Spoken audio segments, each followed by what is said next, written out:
안녕하세요. 행복씨앗입니다. 오늘도 시장을 정리하면서 하루를 마무리하는 시간을 가져볼 겁니다. 오늘 우리 시장은 코스피는 0.18% 하락 마감했고, 그리고 코스닥은 0.72% 상승 마감했습니다. 코스피 지수 움직임을 보면은 장 초반에 이렇게 급락 출발을 했습니다. 그러다가 장중에 변동성이 좀 컸죠. 그리고 장 막판에 조금 올라서 0.18% 하락, 약보합 마감이 됐습니다. 장 초반에 이렇게 시장이 크게 하락하면서 출발하게 된 것은 바로 미국 주요 기업들 긴축 경영 이런 소식들이 전해지면서 경기 침체 우려가 또 불거졌기 때문입니다. 그러면 오늘 여러분들께 이 경기 침체 그리고 금리 인상, 특히 이 화면에서 보이는 것처럼 앞으로 금리 인상을 계속할 수 없는 이유에 대해서 설명을 좀 드릴까 합니다. 최근에 나오는 이 뉴스들을 보면은 금리 인상 계속 할 것 같죠. 그런데 계속 하지 못할 것 같아요. 일단 최근에 이렇게 금리 인상 속도를 보면은 예전과는 전혀 다르죠. 이 기울기만 본다더라도 예전에 금리 인상을 장기간에 걸쳐서 조금씩 올렸잖아요. 그런데 뭐 최근에는 완전히 위로 자라된 끈 것처럼 뭐 거의 로켓 하늘 쏘듯이 올라가고 있습니다. 저렇게 급하게 금리 인상을 하는 것은 물가가 너무 빨리 오르기 때문에 잡아야 될 필요성이 있어서 저렇게 되는 것이라 볼 수 있습니다. 어쨌든 간에 금리를 갖다가 저렇게 올린 결과 지금 현재 화면에서 보시는 것은 뭐 최근에 자주 보여드렸죠. 원유 가격인데 6월 달에 이렇게 정점을 찍었습니다. 그리고 이게 반영이 된 미국의 6월 달 소비자 물가가 또 이렇게 고점을 한번 찍었죠. 이후에 아직은 뭐 7월 달 소비자 물가 올려면 좀 더 있어야 되지만 어쨌든 간에 이 원자재 가격이 하락을 하고 있기 때문에 그게 반영이 된다 그러면은 뭐 7월 달 미국의 소비자 물가 또 이렇게 진정된다고 봐야 되겠죠. 어쨌든 간에 저렇게 물가가 걱정이 돼서 금리를 빠르게 올렸다 이 말입니다. 그런데 물가가 진정이 된다 그러면은 금리를 전혀 빠르게 올릴 필요가 없게 되는 거죠. 그런데 오늘 시장 우리가 뭐 급락 출발을 한 것처럼 미국의 애플의 긴축 경영 소식이 전해져 버렸어요. 근데 애플만 사실 그런 것이 아니라 테슬라도 그렇고요.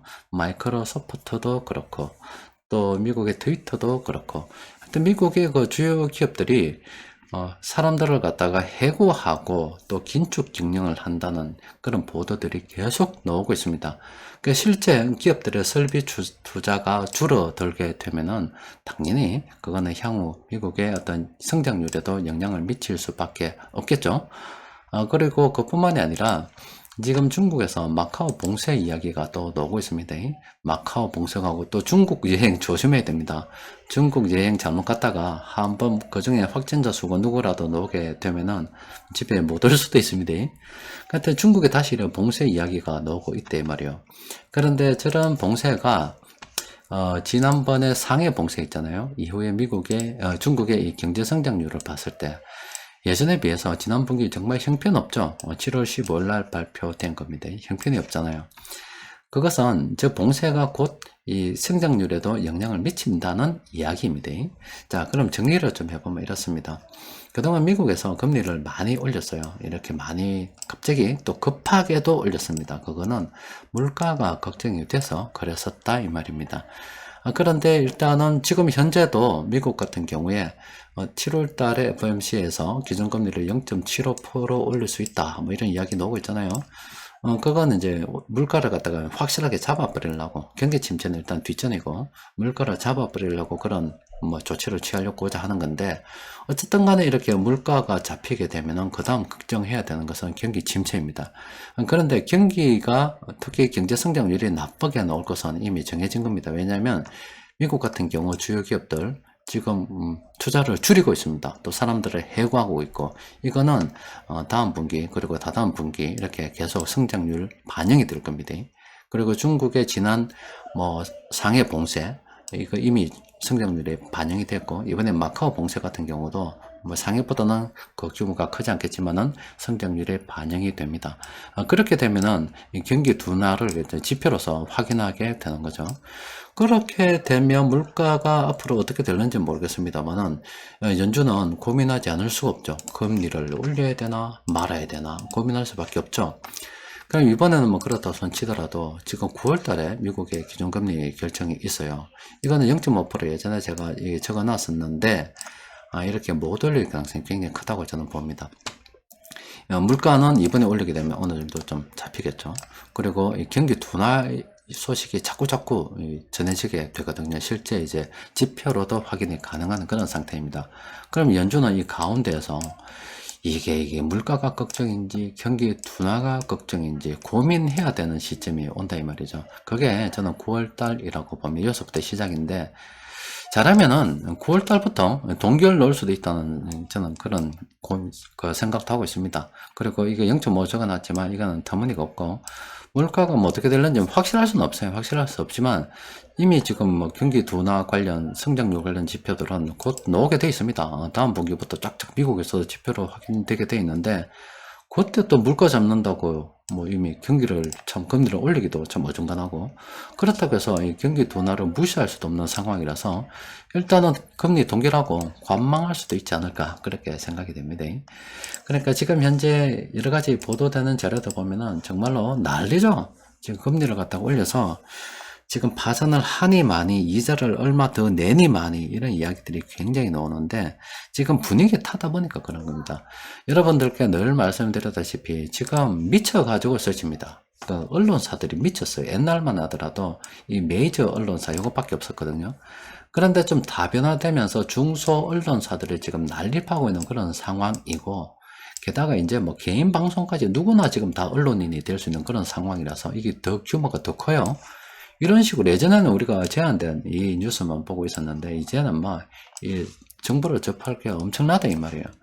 그런데 이렇게 다양한 이 채널에서 이 정보를 생산하는데 서로 경쟁이 되겠죠. 그러면 어쩌든가 뭐 독자를 갖다가 좀 더 모아봐야 광고 수익을 좀 더 내고 돈을 좀 더 버는 상황이 되다 보니까, 지금 현재 금리 인상이 되다 보니 막 전부 다 여기다 꼽혀가지고 너도 나도 막 금리 인상에 대해서 자극적인 기사를 막 쏟아낼 수밖에 없습니다.